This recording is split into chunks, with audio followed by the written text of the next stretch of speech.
4시 20분까지는 맞춰달라는 주최 측에 강력한 그런 지시가 있었습니다. 그래서 그 시간을 지키려고 노력하겠습니다. 근데 원래 그 무슨 세계 3대 거짓말 이런 게 있죠. 노인들 뭐 빨리 죽고 싶다. 처녀들 뭐 시집 가기 싫다. 근데 처녀들 시집 가기 싫다는 요새 거짓말이 아니고 진짜 그건 진심인 것 같아요. 그리고 거기 하나 추가돼야 될 게 그 학자들 10분 내로 마치겠습니다 하는 이야기, 그게 반드시 추가돼야 되지 않나 그렇게 생각합니다. 항상 늦어집니다. 이게 시간 제대로 마치는 심포지움을 제가 본 적이 없습니다. 자, 그러면 오늘 종합 토론을 해주실 분을 4분을 먼저 소개하겠습니다.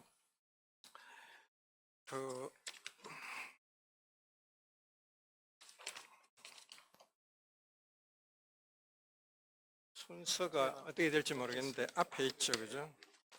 아닌데 이거보다 조금 앞에 한 페이지 앞에 거기 있습니다. 예, 여기 인쇄물에 나와 있는 순서대로 소개를 하겠습니다. 패널에 유재원 건국대 명예교수를 소개하겠습니다. 김진방 인하대학교 교수입니다. 신정환 경북대학교 교수입니다. 유동민 충남대 교수입니다. 김진방 교수도 이제 명예교수 될 때 됐죠. 그렇죠? 이게 인쇄 오타가 났네요. 예, 명예교수일 것 같은데 교수님. 예, 신정환 교수도 아마 명예교수가 곧 되지 싶습니다. 예, 3년 반 남았습니까? 꽤 남았네요. 유동민 교수는 아직 좀 남았습니까? 6년이나 남았습니까? 예, 상당히 부럽습니다. 자, 그러면 앞에 4분이 굉장히 훌륭한 발제를 해주셨습니다. 마샬에 관한 그런 연구도 있었고요. 이병천 교수의 그 성장 물신을 넘어서자 그런 논문, 그리고 세계사의 지각 변동을 분석한 이재민 교수의 논문도 있었고, 고용복지국가로 가는 조흥식 교수의 발표도 했습니다. 조흥식 교수는 정말 20분 하겠다는 20분 약속을 잘 지켰습니다. 아주 보기 드문 경우입니다. 자, 그러면 이 4분의 발제를 다 들으셨기 때문에 그걸 중심으로 해서 평소 생각하는 그 한국 경제가 앞으로 어떻게 가야 되는가, 그런 데 대해서 토론자들이 각자 자기 생각을 10분 하면 안 되고요. 그냥 한 7분 이내로, 사실은 5분 해야 되는데 5분 하면 7분 하거든요. 그런데 5분 너무 짧은 것 같아서 일단 7분씩으로 꼭 제한을 하기로 하고, 너무 길어지면 제가 과감하게 마이크를 끄겠습니다. 그럼 유재원 교수부터 좀 부탁합니다. 네, 오늘 4편의 정말 주옥 같은 발표를 들었습니다. 거기 논문은 뭐 주제 발표에 대해서 제가 따로 뭐 비판을 한다든지 또 토를 한다든지 이렇게 하긴 좀 어려울 것 같고요. 그냥 몇 가지 소감이라고 할까요? 제가 느낀 거, 이런 것을 몇 말씀 드리는 걸로 대신하고자 합니다. 처음에 앨프레드 마셜과 학견 변형론 교수님에 대해서 이제 이지순 교수님 발표를 해주셨는데요. 냉철한 머리와 뜨거운 가슴. 우리 변 선생님도 이 말씀하시는 거를 여러 번 들었는데, 이게 마셜이 얘기했을 때보다 지금 벌써 한 100년 훨씬 넘어 시간이 지났기 때문에 지금 우리가 살고 있는 우리 한국 사회 경제에서는 이거 조금 더 이것을 뭐 구체화할 필요가 있지 않나, 이런 생각을 좀 해봤습니다. 저 같은 사람도 뭐 가슴이 뜨겁다 이렇게 얘기를 할 것 같아요. 어디 가면.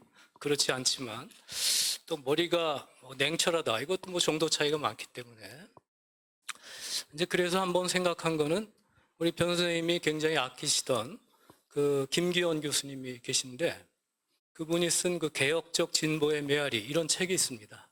거길 우연히 이렇게 피니까 진보하고 보수를 이렇게 나누고 있습니다. 진보라고 하는 것은 사회적인 어떤 약자를 대변을 한다. 그래서 그것을 위해서 사회적인 연대, 또 경제적인 평등, 분배, 민주성, 정치적인 자유 이런 가치를 실천하기 위해서 노력하는 사람들은 이제 진보라고 했습니다. 그럼 보수는 뭐냐? 보수는 사회적인 강자, 능력이 있고 힘이 있는 사람들을 대변한다. 이렇게 돼 있고 자기 책임을 강조하고 경제적인 자유를 강조하고 성장을 강조한다. 이렇게 되어 있습니다. 그럼 냉철한 머리는 뭔가? 이렇게 생각을 해보니까는 김기현 교수님은 냉철한 머리는 개혁적인 마인드를 가진 사람들, 합리적이고 상식을 존중하는 사람들을 냉철한 머리 이렇게 말씀을 하신 것 같아요. 반대는 이제 수구입니다. 비합리적이고 몰상식한 사람들 이렇게 했는데요. 그래서 냉철한 머리와 뜨거운 가슴을 이런 분류에 따라서 다시 얘기를 하면 이제 개혁적인 진보 이렇게 되는 것 같습니다. 그래서 변 선생님께서는 물론 굉장히 진보적이시지만 굉장히 또 합리적이고 개혁적인 마인드를 가지고 계셨다고 생각이 들고 저같이 좀 소심해가지고 어떤 진보 쪽에 이렇게 가까이 가지 못하는 사람도 굉장히 따뜻하게 품어주셨다 이런 생각을 했습니다. 두 번째 논문은 성장 물신을 넘어서 사람 사는 경제를 향해 이런 논문인데요. 여기서 이제 변 선생님이 평생에 걸쳐서 어떤 문제를 고민하셨고 어떤 해답을 제시하셨나 이런 것을 정리를 잘 하셨다고 생각이 됩니다. 저는 이 제목을 보면서 케인스가 1930년에 우리 손자 손녀들이 누릴 경제적인 가능성 이런 짤막한 논문을 쓴 적이 있는데요. 그 생각을 떠올리게 됐습니다.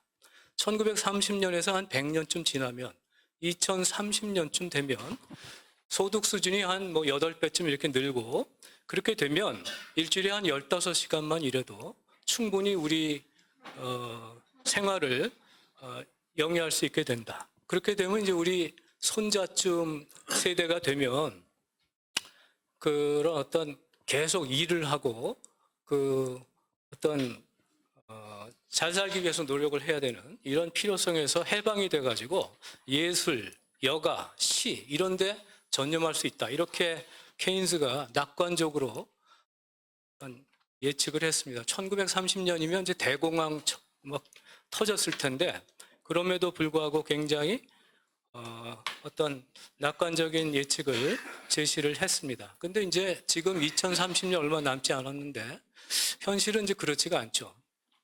일주일에 15시간 일해 가지고는 먹고 살 수가 없습니다. 그리고 선진국에서도 굉장히 어떤 소득 불평등 문제가 심각해져서 불만들이 많고 트럼프 같은 사람들이 그런 것을 또 기반으로 또 권력을 잡고 이런 상황이 되고 있는 것 같습니다. 한국은 어떨까? 한국은 60년대부터 경제 발전을 했다고 하는데 1960년대 초에는 누구나 알고 있듯이 세계에서 가장 가난한 나라였습니다. 그런데 한 50년, 60년이 지나면서 이제 선진국이라고 우리가 부르는 대열에 합류하게 됐습니다. 이 자료를 좀 찾아보니까는 70년에 우리나라 1인당 국민소득이 명목이지만 9만 원 정도가 됐다고 하는데 2020년에는 4,200만 원 정도가 됩니다. 그러니까 한 50년 사이에 아까 케인스는 한 100년 사이에 8배 된다고 했는데 우리는 명목으로는 한 480배, 50년 사이에 실질로 이렇게 환산해서 봐도 16배 정도 되니까는 굉장히 이렇게 눈부신 경제 발전했다 이렇게 생각이 드는데 그럼에도 불구하고 우리가 정말 선진국이라고 느끼는 사람 많지 않다고 생각을 하고 아까 이재민 교수님이 어떤 국가적인 연대라고 할까요? 결속력이 약해지는 그런 근본적인 이유가 어떤 현 경제 체제 상황에 대한 불만이 많은 그런 구성원들이 굉장히 많기 때문이 아닌가 이런 생각이 듭니다. 조금 더 경제 성장이 필요하지만 동시에 어떤 그 성장의 목을 그야말로 좀 더 균등하게 나누려고 하는 포용성을 올려야 되는 이런 정책이 동시에 필요하지 않나 이런 생각을 해봤습니다.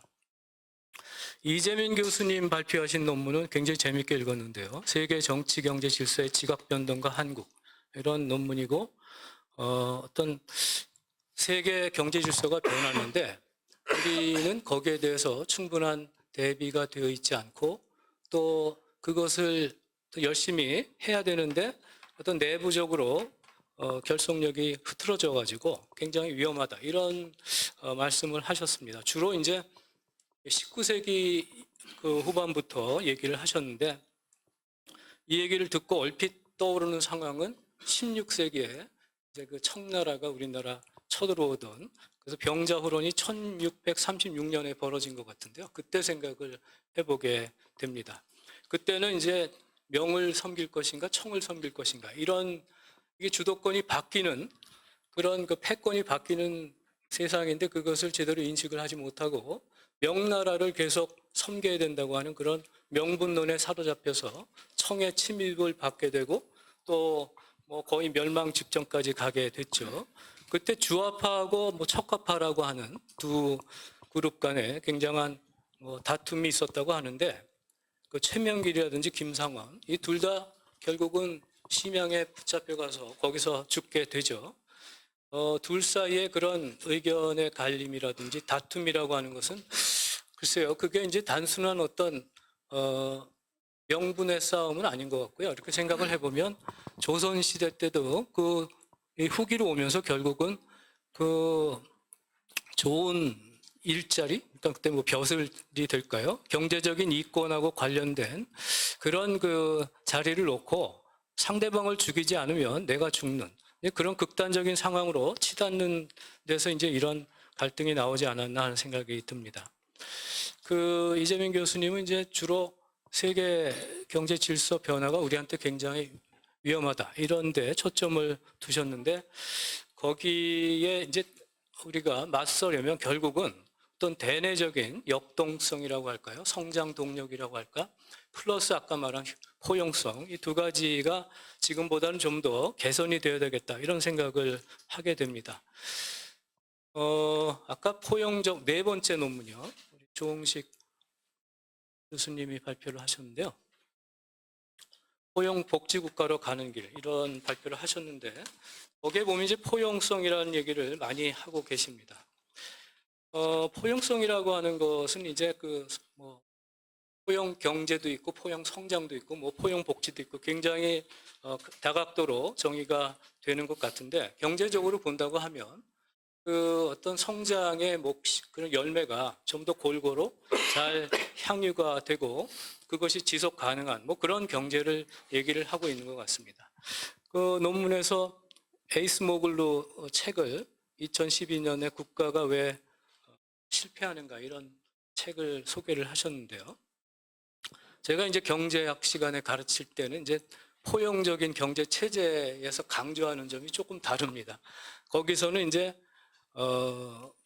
포용적 경제 체제라고 했을 때는 재산권이라든지 또 법의 지배, 또 다원적인 정치 제도, 뭐 시장 경제 제도 뭐 이런 것들을 대비해서 착취적인 경제 제도하고 대비해서 강조를 하게 되는데요.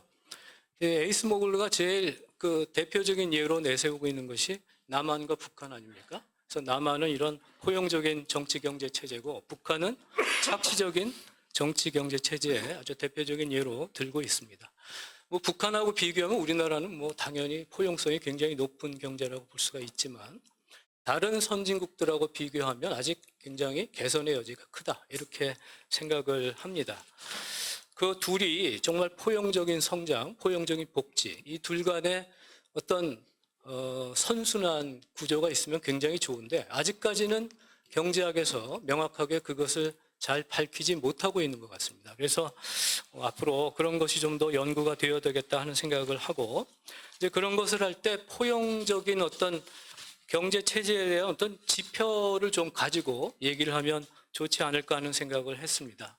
그 UNDP에서 얘기하는 인간 개발 지수 이런 것을 보면 거기에 이제 그런 포용성하고 관련된 것들이 있고 소득 불평등도를 집어넣어서 이제 매저를 하는데 우리나라가 작년에 21인가 했습니다. 36개국에서요. 대상국에서.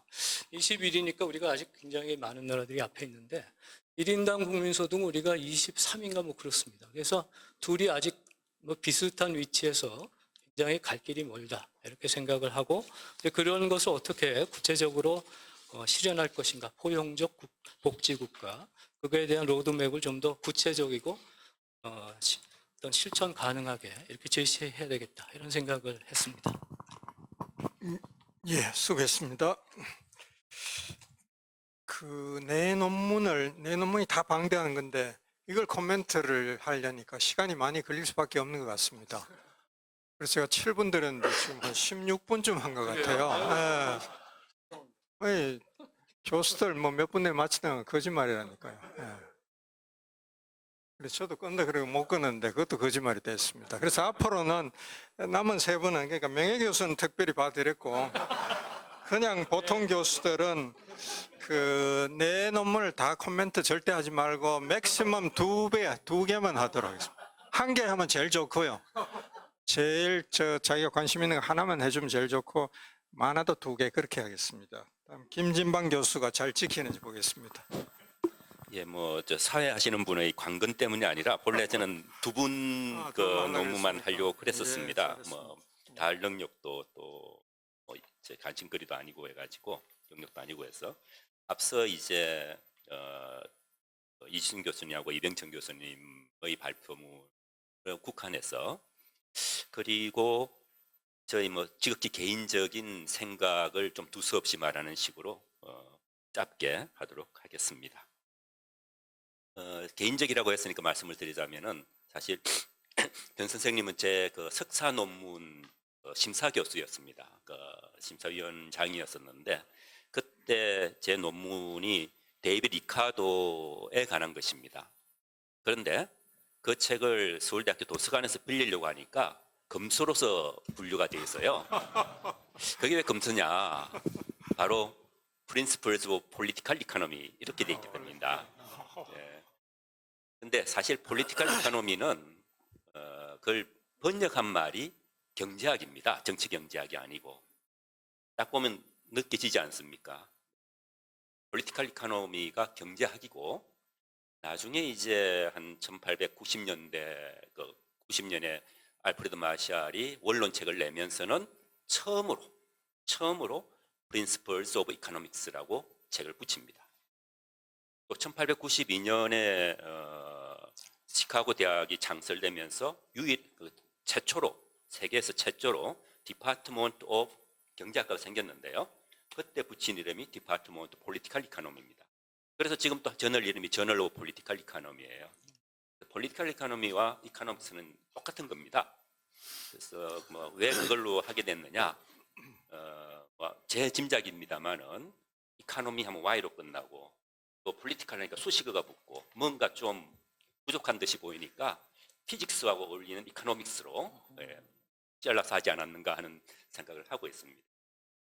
제가 지금 개인적인 이야기를 하겠다고 했는데 이게 이제 변 선생님과 또 연결이 되면 이렇습니다.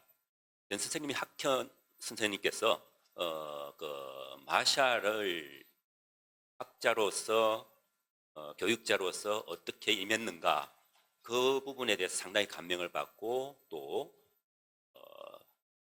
그와 함께 하려고 했다고 이제 많이 지적을 받고 설명을 듣고 저도 알고 있는데요. 그뿐만 아니고 실은 선생님께서는 마샬의 초기 이론부터 각각의 이론들을 경제 학설사적으로 또 연구를 하셨어요. 원론 나오기 전에 프린시플즈 나오기 전에 있었던 Pure Theory of International Values and Pure Theory of Domestic Value 이런 것들에 대한 논문도 있고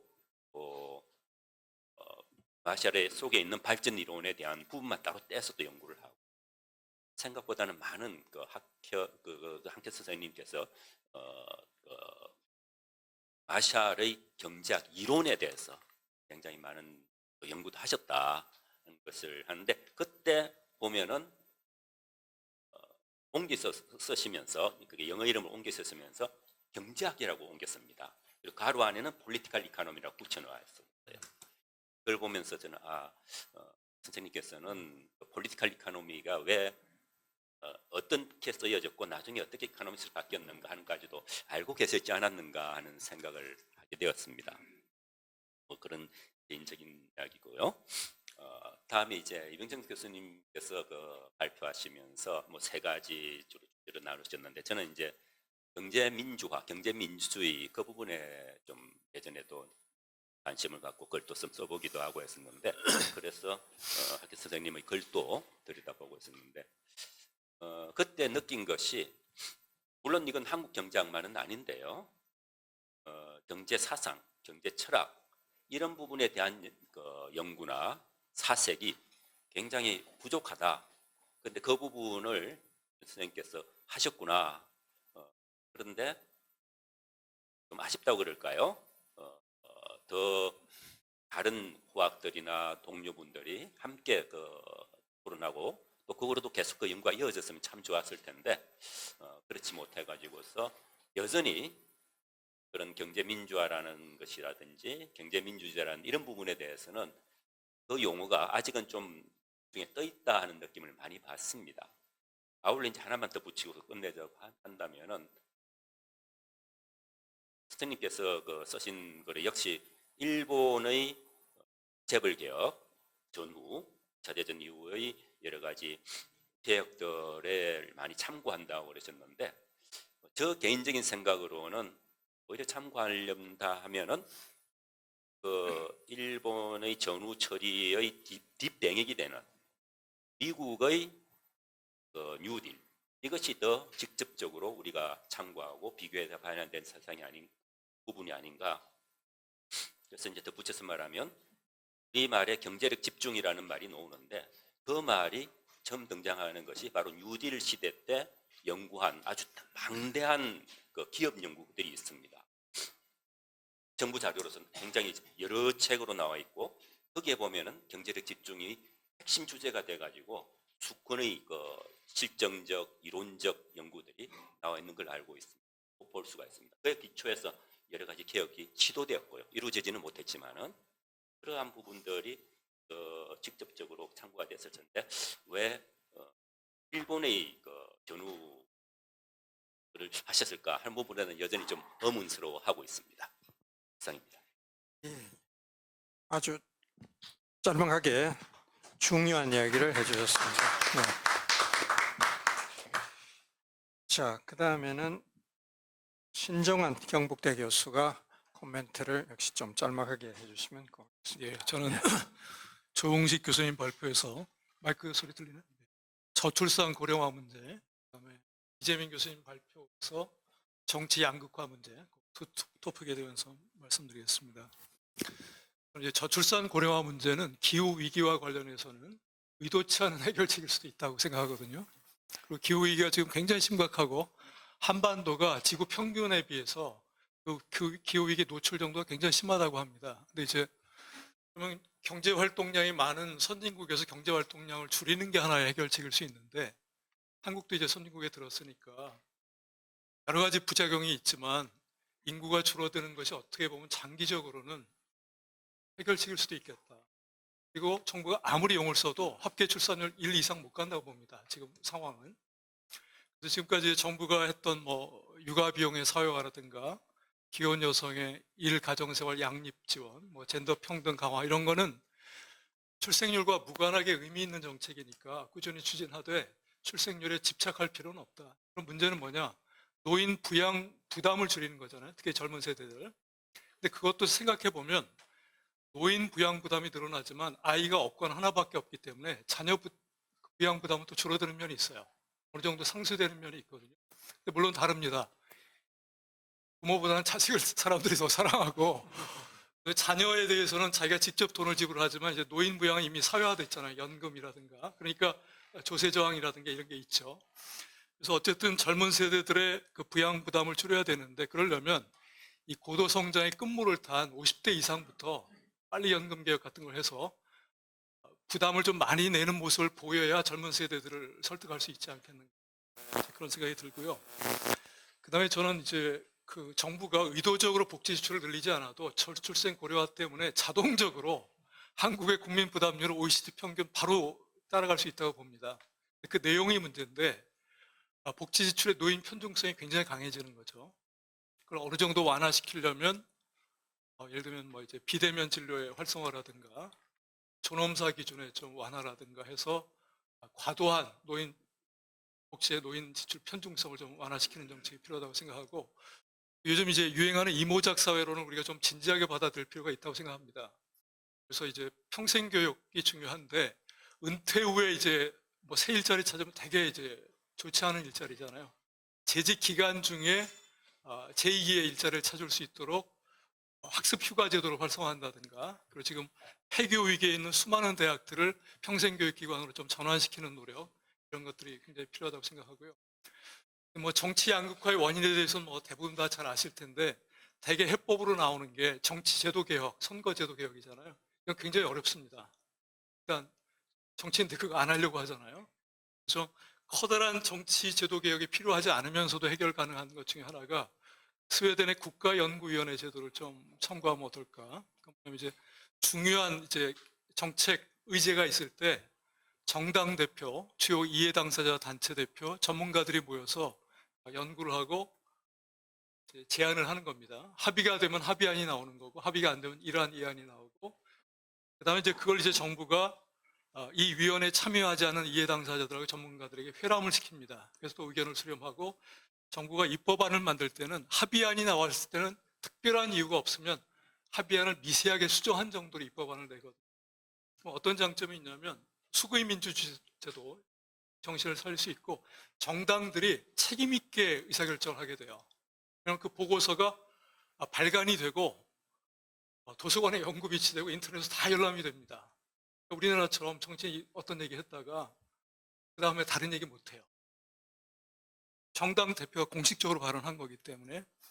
근데 우리가 이제 정치 문화나 정치 제도가 다르니까 정쟁의 요소가 좀 작은 것들, 예를 들면 저출산 고령화 의제라든가 기후위기라든가 연금개혁이라든가 진짜 연구가 필요한 그런 주제들 중심으로 한 두세 개라도 위원회를 구성해보고, 합의안이 나오면 가능하면 합의안에 가깝게 입법안을 만들고, 성공 사례가 축적되면 위원회를 늘리는 거죠. 스웨덴은 지금 매년 한 200개 이상의 국가연구위원회가 작동하고 있거든요.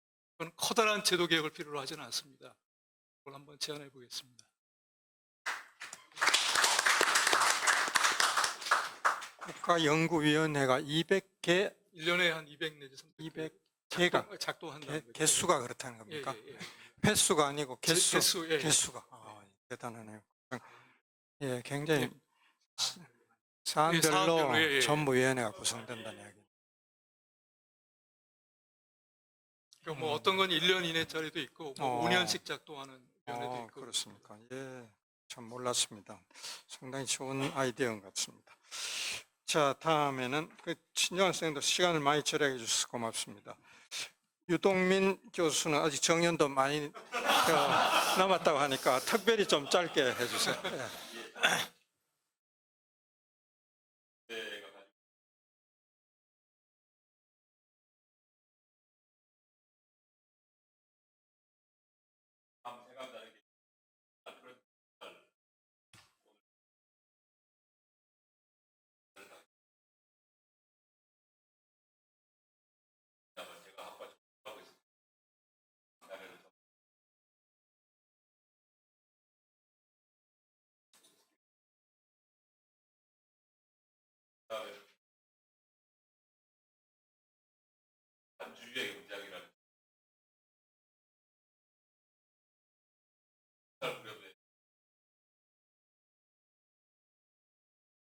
이걸로 하죠.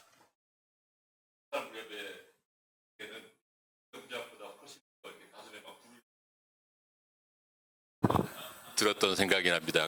그때는 제가 학자가 될 거라고 생각을 전혀 안 했기 때문에 이제 그 뒤에 학문적 커리어라고 하는 실용적인 관점에서 보면 굉장히 치명적인 그 문제가 되는 것이었는데 하여튼 그 기억이 납니다. 그리고 그와 이제 관련되는 것으로서 마르크스 영작에 대해서 상당히 비판적 지지, 심퍼세틱한 이런 태도를 항상 견지해 주셨던 것이 개인적으로 기억에 남습니다. 그런데 이제 제가 대학교 2학년 2학기 때쯤에 복직을 하셔가지고 제가 박사과정 수료할 때 정년퇴임을 하셨거든요. 그때 강의에서 주로 한국 경제의 현실과 관련해서 하셨던 것으로는 두 가지 정도 기억이 납니다. 첫 번째는 개발주의 혹은 성장 지상주의에 대한 비판, 두 번째는 종속과 자립에 대한 문제의식이었습니다. 첫 번째 아시다시피 개발경제학이라는 말 자체를 굉장히 정서적으로 반감을 가지실 정도로 개발 또는 성장 지상주의에 대한 비판적 태도를 가지셨고 또뭐 박정희 축적 체제라고 부를 수 있는 것에 대해서 비판을 하셨는데 사실 이제 1990년대 이후가 되면 이른바 진보적인 경제학이나 또 최근에 진보적인 역사학 쪽에서도 이제 그런 그 박정희 체제에 대해서 어떤 비판적인 이른바 제야 경제학이라고 하는 것이 사실 그 당시에 어떤 개발주의와 심지어는 박정희의 사고와 공유하는 지점이 있다. 그러니까 패러다임은 같은 거였다. 이런 식의 또 비판도 많이 제기되고 있습니다. 뭐 그것은 그렇고 사실 한국 경제가 이제는 누구도 부인하기 힘들 정도 선진국의 문턱에 들어선 지금의 시점에서는 오히려 박현 선생의 개발주의나 성장지상주의의 비판은 다른 차원에서 새롭게 어떤 의미에서는 더 시의적절한 그런 의미를 갖는다고 생각이 됩니다. 이병철 선생님 발표하신 그런 맥락에서 뭐 환경, 에너지, 인구, 전쟁과 평화 이런 지속 가능성의 문제와 관련이 된다고 생각이 됩니다. 두 번째, 종속과 자립에 대한 문제의식은 그 종속이론에 대한 관심과 강의로 이어지셨고 1991년 2학기에 정년 퇴임 직전에 이제 마지막 강의, 대학원 강의를 하셨는데 그때도 종속이론에 대해서 많이 강조를 하셨습니다. 근데 사실 그때만 해도 이미 이른바 진보적 경제학계 내부에서도 종속이론 자체에 대해서는 비판적으로 보는 그런 시각들이 있었고 저 같은 이제 박사과정 학생들도 그런 시각을 가지고 있는 경우가 있었는데 그럼에도 불구하고 그 강조를 하셨던 것 같습니다. 뭐 아시다시피 지금 21세기 시점에서 그 종속 자립 문제를 둘러싼 여러 가지 국제 정치 경제학적인 배경이 1970년대, 80년대하고는 완전히 질적으로 변했기 때문에 문제의식을 그대로 적용하기는 어려울 것 같고요. 그렇지만 이 1970, 80년대 한국 경제를 사고함에 있어서 이 종속과 자립의 문제틀이라고 하는 것은 그 당시 그 진보적인 경제학자들이 또는 사회과학자들이 생각했던 어떤 경제적인 양극화, 요즘식으로 얘기하면 경제적인 양극화나 격차 사회에 대한 인식 이런 것과 밀접한 관련이 있었다고 생각이 됩니다. 대표적으로 71년에 그 대중경제론에서 보면 대중경제와 특권경제의 대립 이런 구조를 계속 강조를 하는데 이런 문제와 밀접하게 연결이 되어 있다고 생각이 되고 박현 선생의 재벌에 대한 비판이라든가 경제민주화에 대한 지속적인 관심은 이런 것과 다 연결이 되어 있다고 생각합니다. 아까 이제 김진방 선생님도 잠깐 언급을 하셨고 이병철 선생님 논문에도 언급이 됐는데 일본의 전후 그 미군정 하에서의 어떤 경제민주주의의 기원 이것에 대한 어떤 관심 박현 선생의 이런 거 지적이 되었는데요. 사실 그 제가 게을러서 연구를 못 하고 있습니다만 그게 또 일본의 그 당시 일본의 어떤 이른바 진보적인 뭐 경제학자들의 기원을 추적을 해서 올라가면 1920년대에도 독일에서의 그 힐퍼딩이라고 하는 마르크스주의자가 그 히틀러 등장하기 전에 장관을 하고 뭐 이런 적이 있었는데 그 당시에 독일에서의 어떤 경제 민주주의에 관한 논의가 광범하게 진행이 되었고 사실 이제 일본의 그 마르크스 경제학의 영향을 받은 그래서 심지어는 나중에 뭐 경사 생산 방식에 인해서 일본의 어떤 전후 경제 재건에 참가하기도 하는 동경대 출신들 중심으로 한 이런 사람들이 틀림없이 그런 독일적인 영향을 받았을 거라고 생각이 되고 제 생각에는 그냥 심증인데 한국의 뭐 학현 선생이나 뭐 박연채 선생이나 그 주변에 계신 분들이 틀림없이 뭐 일본 문헌을 통해서라도 그쪽의 어떤 교적인 영향을 받지 않았을까 이런 가설을 하나 가지고 있는데요. 시간이 되면 좀 연구를 해보려고 생각을 하고 있습니다. 그 정도고요. 이런 변화한 21세기 환경 속에서 이런 문제들을 어떻게 그 연구를 할 것이고 또 정책 방향은 이런 것을 극복을 하기 위한 정책 방향은 무엇인가 뭐 이런 것들은 당연히 우리 과학들에게 남겨진 그런 제 감상은 이 정도로 마치겠습니다. 예, 수고했습니다. 아주 흥미있는 이야기를 했습니다. 아까 그 김진방 선생도 그런 얘기를 했고 일본의 전후 개혁 중에 중요한 재벌 개혁을 추진했던 소위 뉴딜러라는 사람들이 있었고 그 사람들이 중에 쓴 책이 하나 있었는데 그죠? 안티트러스트 인 재팬이란 책을 제 기억에는 헤들리라는 사람이 있었고 그 사람들의 사고방식이 뉴딜에서 온 것인데 그건 좌절하고 하게 된 것이 미국의 외교 정책, 그러니까 군사 외교 정책이 전후에 근본적으로 소련과 중국을 적으로 보고, 과거에는 동지였는데 연합군 세력을 오히려 적으로 보고, 적이었던 일본을 오히려 중국과 소련을 견제하는 교두보로 삼기 위해서 근본적인 전환을 하게 됩니다. 그거를 리버스 코스라고 부르는데 역코스로 갔다. 그렇게 되는 것이 47년경이고 헤들리 책이 나온 것이 47년일 겁니다. 예. 그리고 이제 51년에 샌프란시스코 체제라는 것으로 가는데, 샌프란시스코 체제에 관해서 오늘 고려대학에서 심포지움을 하루 종일 하고 있습니다. 와다 하루키 교수도 와서 발표를 하고요. 알렉시스 더든이라는 미국의 여성 역사학자도 와서 하는데, 이 더든이라는 역사학자가 굉장히 참 중요한 연구를 많이 하는 것 같습니다.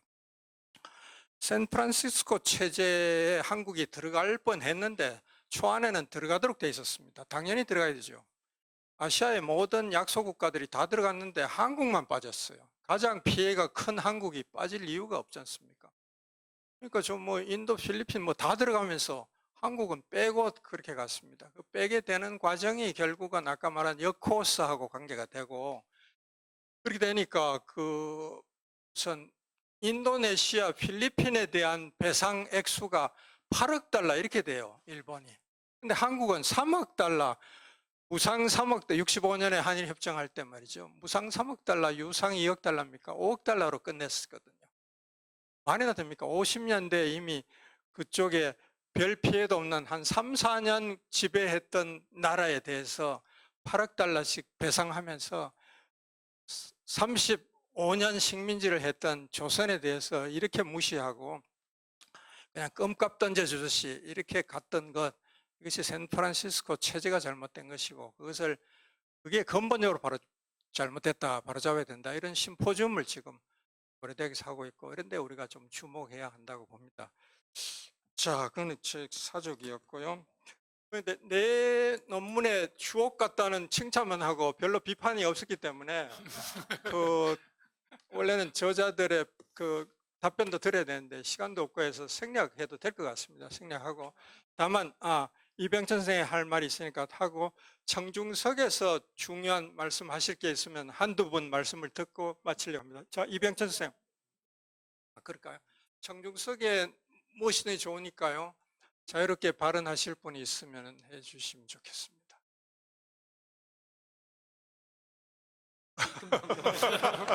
없다고 합니다. 예. 예, 우선 이병선 선생 하시다가 또 나올 수도 있으니까 이병선 선생 먼저 하세요. 예.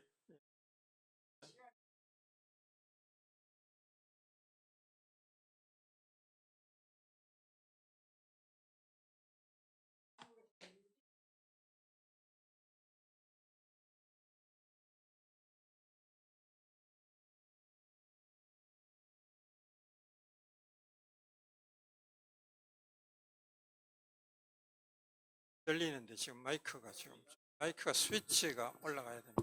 됐다. 이제 됐네요. 예, 예. 지금 반복 안 해도 되겠죠? 그렇습니다. 네, 예, 그래서 됐습니다. 예. 그것에 대해서 제가 절반은 찬성하고 절반은 약간의 이견을 가지고 있는데, 한국은 뉴딜 연구가 너무나 부족합니다.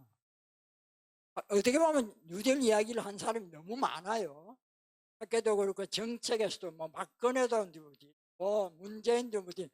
한국의 뉴딜 연구가 대단히 약합니다. 취약하죠. 일본만 들어가 봐도 전혀 다릅니다, 상황이. 그 부분에서 김 교수님 지적에 전면적으로 동의해요. 까지는 토론 주제이기도 한데, 비롭게도 변호사님 박연성 시장도 그렇고 김대중 대통령도 그렇고 한국의 비교해서 선진적으로 가져오는 것을 이야기할 때 서독과 일본을 이야기합니다. 김대중 대통령이 옥중서신에서도 보면 자본주의 이론과 근대 경험에서 대단히 중요한 것은 특히 노사관계에 많이 이야기를 하면서 서도 일본 이야기를 많이, 저는 그 부분이 박현성 형이 이야기하는 것과 상당히 괴를 같이 하고 있었어요. 매우 흥미롭게 늘 생각해 왔던 것이고요. 유대적 분권주의와 독점, 경제력 집중의 억제는 대단히 중요하나 뉴딜은 유럽적 조정자본주의하고는 다르다. 거기서는 기업 간의 협력이라든가 노사이 간의 협력이라는 이른바 유럽 모델의 핵심에 해당하는 포지티브 컴프로마이즈, 협력을 통한 건설적 타협과 공존하고는 약간 다른 게가 있다 라고 하는 것이 제 생각이고, 그 부분에서 뭐 엄격하게 생각하지는 않았을지는 모르나 박경 선생님이나 DJ가 뉴딜을 말하지 않고, 물론 뭐 한국이 서도 이야기하는 것은 분단 문제가 있고 여러 가지가 있으나 그 지점을 의식하고 있으신 게 아닌가, 알려 있는 게. 그래서 이거는 좀 쟁점이기도 해요. 그래서 그렇다고 선택적인 것은 아니지만 박경 선생님도 늘 일본 전후 개혁을 중심으로 이야기하시면서 거기 깔려 있는 뉴딜을 말하고 있는 이 전체 덩어리가 매우 흥미롭다. 다른 뉴딜 안 가고 오히려 거기에 조금 주목할 필요를 해봅니다.